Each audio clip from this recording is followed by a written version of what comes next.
minutes, on a séché directement. On se retrouve directement avec du poivre noir. Là, il y a la peau qui a séché en même temps que la graine. Si nous voulons avoir du poivre noir, du poivre blanc, comme je disais tantôt, il suffit de tremper le même poivre vert qui est déjà mûr dans l'eau. On change de l'eau tous les 2 jours. Au bout de 14 jours, 12 jours, la peau a déjà pourri et on lave ce poivre, ça nous donne du poivre blanc. À titre d'information, je tiens à vous signaler que le Cameroun a la meilleure qualité du poivre du monde. Pas parce que nous sommes les plus grands spécialistes du monde, mais simplement parce que nous avions eu la chance d'avoir un très bon climat et des bons sols. Le poivre du Cameroun, il suffit de mettre une pincée dans la sauce, vous avez l'arôme et ce poivre fait la différence dans tous les pays. Et il est recherché. Malheureusement pour nous, nous n'arrivons même pas à satisfaire les Camerounais parce que la demande est largement supérieure à l'offre.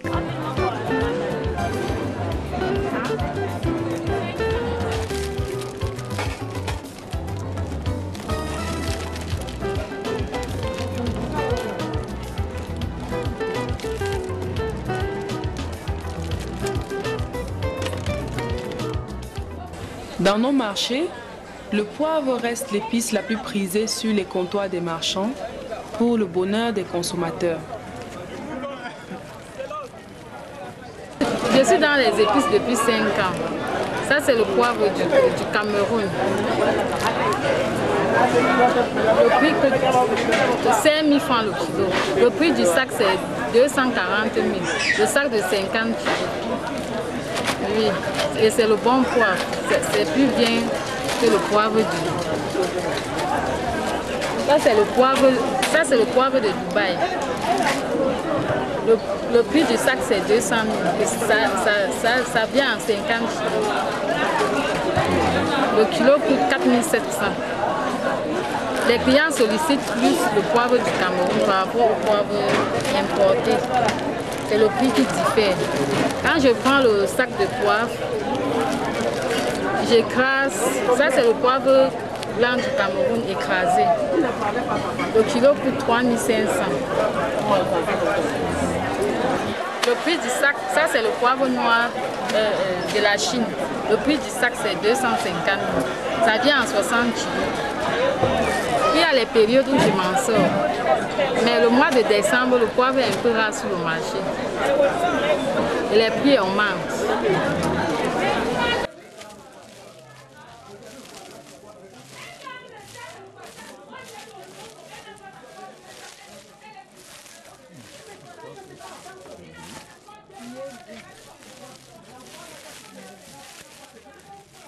Il est aussi une source de revenus pour plusieurs commerçants qui en ont fait leur principal produit de vente. Il y a le poivre du Dubaï et le poivre du Cameroun. Et le poivre du Cameroun, on s'approvisionne au niveau de Penja. Bon, le poivre du Cameroun, de Dubaï, qui vient de la Chine, il y a les grossistes qui viennent nous livrer sur place. Donc c'est-à-dire que le prix n'est pas stable. Et donc ce qui fait que bon, alors, le poivre du Cameroun est un peu cher. Plus cher par rapport au poivre du Dubaï.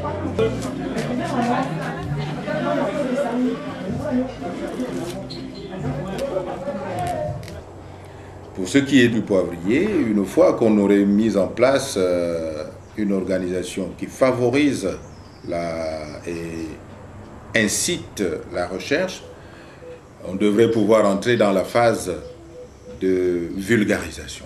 La vulgarisation de cette culture qui passera aussi par une organisation assez lourde et complexe du tissu social au niveau rural.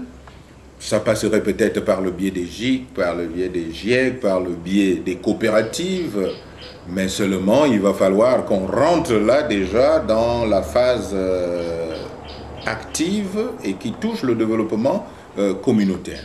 Il y a des étrangers qui exploitent le poivre du Cameroun, le nom du poivre du Cameroun, pour vendre le poivre d'autres origines.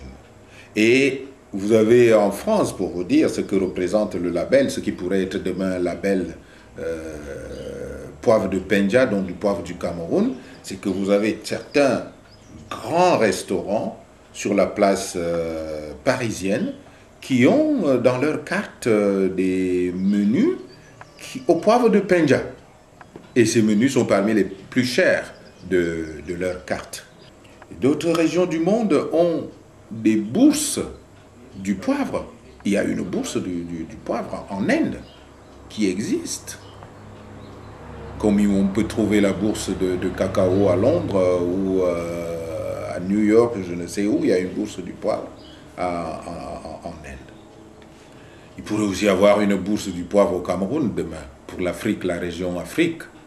Donc ce que je dis est valable pour le Cameroun, mais devrait être transposé sur le plan continental, où l'Afrique, et dans tous les pays où cette épice, ces plants peut être développé. Il y a le Nigeria, il y a la Centrafrique qui produisait du poivre et qui a abandonné les plantations, ainsi de suite. Il y a tous ces autres pays, le Gabon, le Congo et tout, qui peuvent en produire, la Côte d'Ivoire, ainsi de suite. On peut imaginer que demain, le continent africain ait sa bourse du poivre, qui certainement serait l'une des plus... des plus fréquentés parce que ce seraient des produits de terroir, ce seraient des produits beaucoup plus savoureux, beaucoup plus parfumés.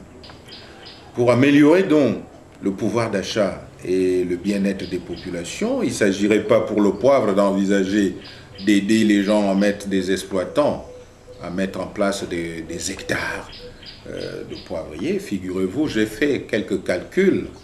Et je me suis dit, si on encourageait un certain nombre de jeunes qui ont fait l'objet de l'exode rural dans nos grandes villes et qui sont la proie de beaucoup de déviances que nous connaissons tous, si on les aidait à rentrer dans leur village, donc notre chance, et la plus grande chance que nous ayons, c'est d'avoir encore des terres, et beaucoup de terres fertiles, et c'est d'avoir la possibilité d'accroître notre potentiel agricole et de développer l'agriculture.